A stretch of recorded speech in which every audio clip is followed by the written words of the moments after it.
Good morning students.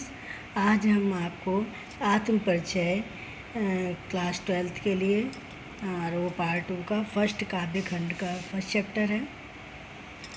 इसका third काव्यांश मैं explain करने वाली हूँ, बहुत ध्यान से सुनना। पहले मैं रीड करूँगी, उसके बाद एक्सप्लेन करूँगी। मैं यौवन का उन्माद लिए फिरता हूँ, उन्मादों में अवसाद लिए फिरता हूँ। जो मुझको बाहर हंसा रुलाती भीतर, मैं हाय किसी की याद लिए फिरता हूँ। कर यत्न मिटे सब सत्य किसी ने जाना, नादान बही है हाय जहाँ पर दाना।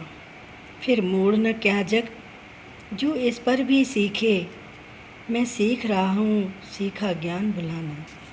आपको बता दें ये वाला काव्यांश सन 2008 में आया है और इसमें जो कठिन शब्द आए हैं उसको मैं एक्सप्लेन कर रही हूँ।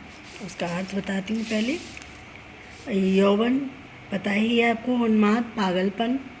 अवसाद का मतलब नहीं पता है आपको, तो अवसाद का मतलब है उदासी, खेद। यत्न यानी प्रयास करना। नादान यानी ना समझ। दाना यानी चतुर ज्ञानी। और मूढ़ मतलब मूर्ख। और जग का पता ही है आपको, संसार। तो यहाँ बच्चन जी है इस कविता में जीवन को जीने की शैली बताते हैं, साथ ही दुनिया से अपने द्वंद्वात्मक संबंधों को उजागर करते हैं। तो थोड़ा सा एक्सप्लेनेशन देते हैं आपको। कवि कहता है कि उसमें उसके मन पर जवानी का पागलपन सवार है, वह उसकी मस्ती में घूमता रहता है। इस दीवानेपन के कारण उसे अनेक दुख भी मिले हैं, वह दुखों को उठाए हुए घूमता है। कवि को जब किसी प्रिय की याद आ जाती है तो उसे बाहर से हंसा जाती है, परंतु उसका मन रो देता है। मतलब ये है कि याद आने पर कवि का मन व्याकुल हो जाता है। कवि कहता है कि संसार में लोगों ने जीवन सत्य को जानने की कोशिश की, परंतु कोई भी सत्य नहीं जान पाया। इस कारण हर व्यक्ति नादानी करता दिखाई देता है। ये मूर्ख यानी नादान भी वही होते हैं जहाँ समझदार और चतुर होते हैं। हर व्यक्ति वैभव, समृद्धि, भोग सामग्री की तरफ भाग रहा है। हर व्यक्ति अपने स्वार्थ को पूरा करने के लिए भाग रहा है। वे इतना सत्य भी नहीं सीख सके। कवि कहता है कि मैं सीखे हुए ज्ञान को भूलकर नई बातें सीख रहा हूँ। मतलब ये है कि सांसारिक ज्ञान की बातों को भूलकर मैं अपने मन के कहे अनुसार चलना सीख रहा हूँ। अब इसमें काव्य सौंदर्य की बात बताएं तो इसमें खड़ी बोली है और जो शब्द आए हैं नादान वही है हाय जहाँ पर दाना में सूक्ति जैसा प्रभाव है। कर यत्न मिटे सब सत्य किसी ने जाना, ये पंक्ति में अनुप्रास अलंकार है। लिए फिरता हूँ कि आवृत्ति से गेयता का गुण उत्पन्न हुआ है। और अगला पॉइंट इसमें हम काव्य सुंदर लिख सकते हैं उन्मादों में अवसाद, यानी इसमें विरोधाभास अलंकार है। कौन सा अलंकार है? विरोधाभास अलंकार है। पहली 4 पंक्तियों में कवि ने आत्म अभिव्यक्ति की है तथा अंतिम 4 में सांसारिक जीवन के विषय में बताया है। अब इसमें काव्यांश से रिलेटेड प्रश्न पूछते हैं। पहला प्रश्न है यौवन का उन्माद का मतलब क्या है, तात्पर्य बताइए। तो इसका उत्तर है कवि प्रेम का दीवाना है, उस पर प्रेम का नशा छाया हुआ है, परंतु उसकी प्रिया उसके पास नहीं है, अतः वह निराश भी है। अगला प्रश्न है कवि की मन स्थिति कैसी है। तो उत्तर है इसका कवि संसार के समक्ष हंसता दिखाई देता है। कैसा दिखाई देता है? हंसता दिखाई देता है, परंतु अंदर से वह रो रहा है क्योंकि उसे अपनी प्रिया की याद आ जाती है। अगला प्रश्न है नादान कौन है तथा क्यों। तो अगले प्रश्न का उत्तर है कवि ने स्वार्थी और भौतिकवाद की चाह में लगे लोगों को नादान कहा है वे यह नहीं समझ पाते कि संसार असत्य है, माया जाल है। अगला प्रश्न है, संसार के बारे में कवि क्या कह रहा है?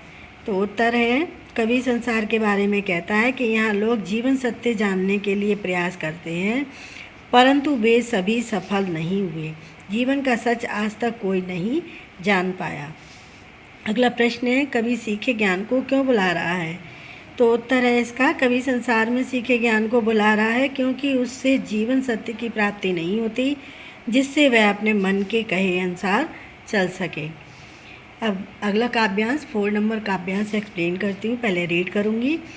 मैं और जग और कहाँ का नाता, मैं बना बना कितने जग रोज मिटाता, जग जिस पृथ्वी पर जोड़ा करता वैभव, मैं प्रतिपग से उस पृथ्वी को ठुकराता।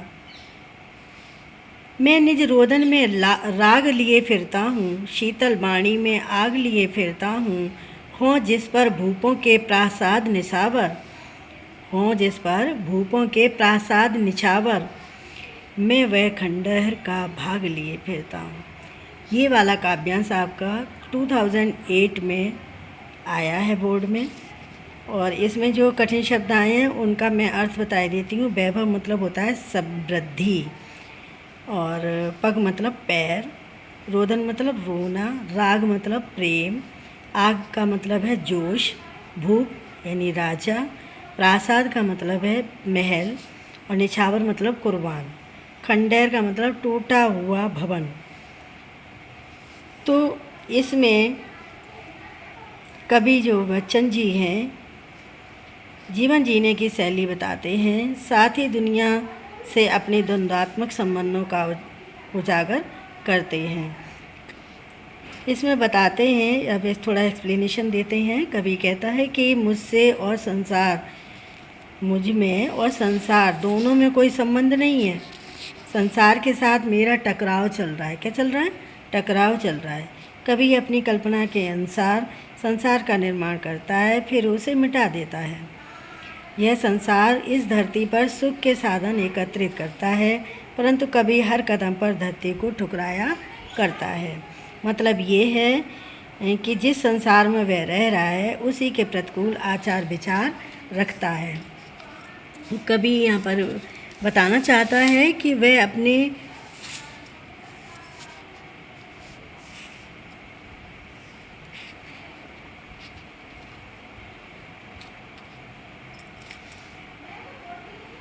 रोदन में भी प्रेम लिए फिरता है। क्या लिए फिरता है? रोदन में भी प्रेम लिए फिरता है।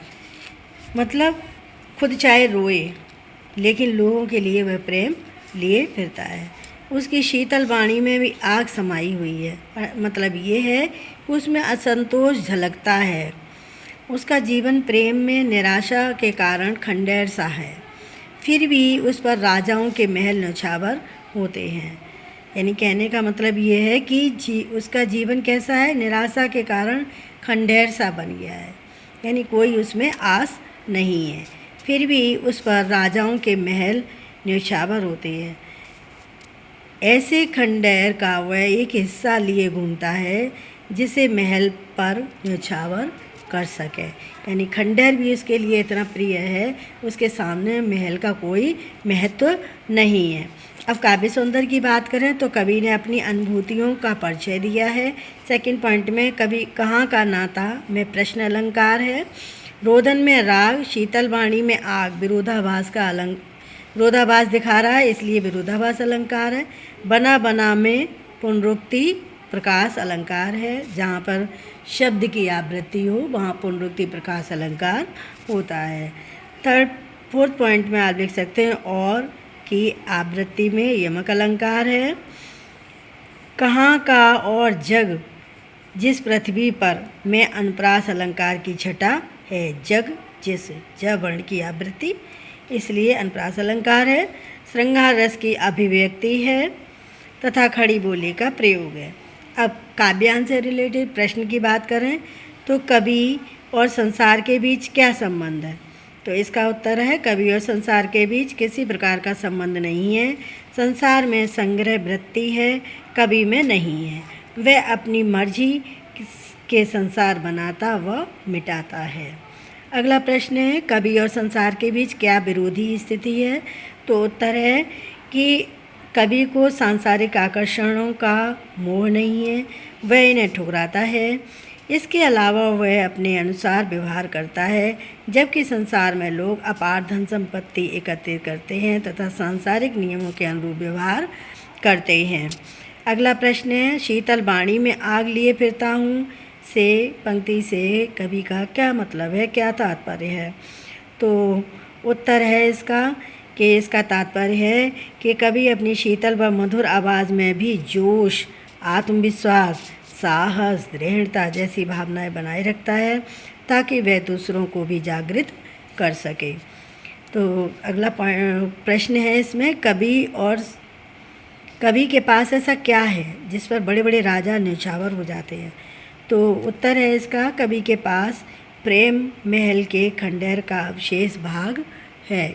क्या है? प्रेम महल के खंडहर का अवशेष भाग है।